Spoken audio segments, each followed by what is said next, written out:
Ketika ada orang yang meyakini Allah tapi kemudian meninggalkan usaha, seorang istri membangunkan suaminya, "Hai suamiku, kenapa engkau tidak pergi bekerja?" Lalu dia pun menjawab, "Allah." Tapi istrinya juga cerdas. Begitu siang datang, perut mulai lapar, cacing keroncongan, dan dia buka tudung saji, hanya terapung yang terlihat hanyalah kosong. Lalu kemudian suami marah, "Hai istriku, kenapa tidak masak?" Allah. Betapa engkau sudah melecehkan Allah. Kenapa? Karena Allah tidak menyuruh engkau berpangku tangan. Harus ada usaha. Orang yang hanya berusaha tapi tidak mau berdoa, sombong. Berdoa saja, tidak mau berusaha, pesok, gila.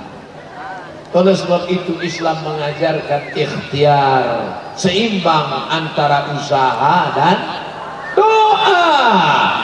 Jangan sampai Indonesia, negeri yang kita cintai, yang ketika pesawat akan mendarat semua memuji kagum hijau, untayan zamrud katulistiwa, gemah ripak loh jenang, tongkat dan batu jadi tanah.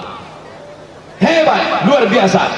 Tapi kalau kita tidak berusaha bangkit, Indonesia akan tertinggal dengan negara-negara lain. Kita harus bangkit, kita harus bangkit. Siap untuk bangkit? Maka masa depan cerah ada di hadapan kita. Tapi harus ada usaha. Ambil bambu, pasang tali pancing, pasang mata kail pancing, letakkan umpannya, kau tegakkan, kau tancapkan di tepi sungai, di tepi kolam, di tepi laut. Itu urusanmu. Masalah mendatangkan ikannya itu urusan Allah. Ini sekarang banyak anak muda ketika ditanya, kenapa tidak pasang pancing? Ya kalau ada ikannya, kalau tidak, ikan urusan Allah. Masalah Allah mau kuasa mendatangkan, ya innama amruhu iza arada syai'an ayakula lahu kun fayakun. Kalau Allah berkehendak, jangankan ikan tongkol, ikan paus datang. Bukan cuma mata kail pancing yang dipakannya, engkau pun ikut dimakannya sekali. Lihatlah bagaimana Allah Subhanahu wa ta'ala ketika melihat ada seorang perempuan lemah, tidak berdaya, baru melahirkan anak.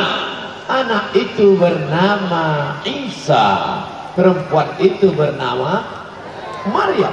Satu surat khusus untuk Maryam, surah Maryam setelah Al-Kahfi.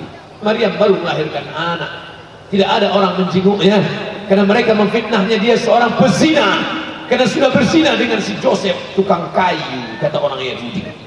Tapi Allah mensucikan namanya. Bersandar dia sebatang pohon korma. Apa kata Allah?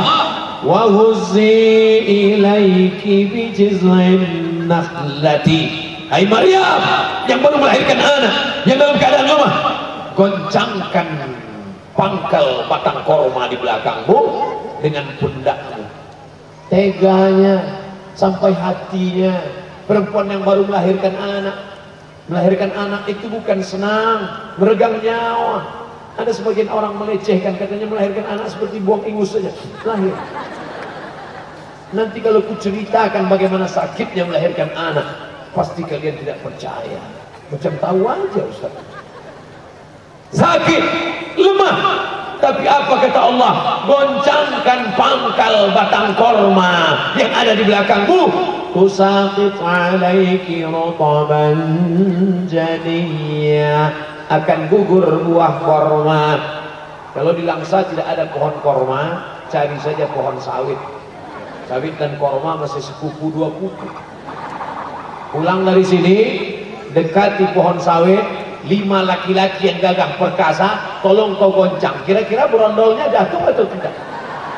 Tidak. Kenapa Allah memerintahkan Maryam untuk menggoncangkan batang pohon korma? Allah ingin mengajarkan ada usaha.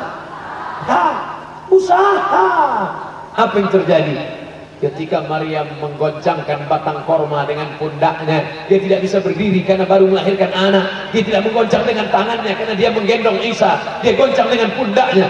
korma itu pun jatuh atas kuasa Allah. Padahal kalau Allah mau, jangankan buah korma, innama amruhu idza arada syai'an ayakula lahu kun fayakun. Batang kormanya tumbang saja. Tapi Allah mau mengajarkan kita usaha. Ini sudah terjadi ribuan tahun sebelum Isa lahir. Kapan itu? Ketika Hajar ditinggalkan oleh suami. Yang menyuruhnya tinggalkan siapa? Allah. Allah yang memerintahkannya. Tinggalkan dia. Fi wadin ghairi dzi zar'in. Ku tinggalkan di lembah yang tidak ada tanam-tanaman. Indah baitikal muharram. Tapi apa yang terjadi? Naik ke bukit Safa, tidak ada air. Naik ke bukit Marwah, tidak ada air.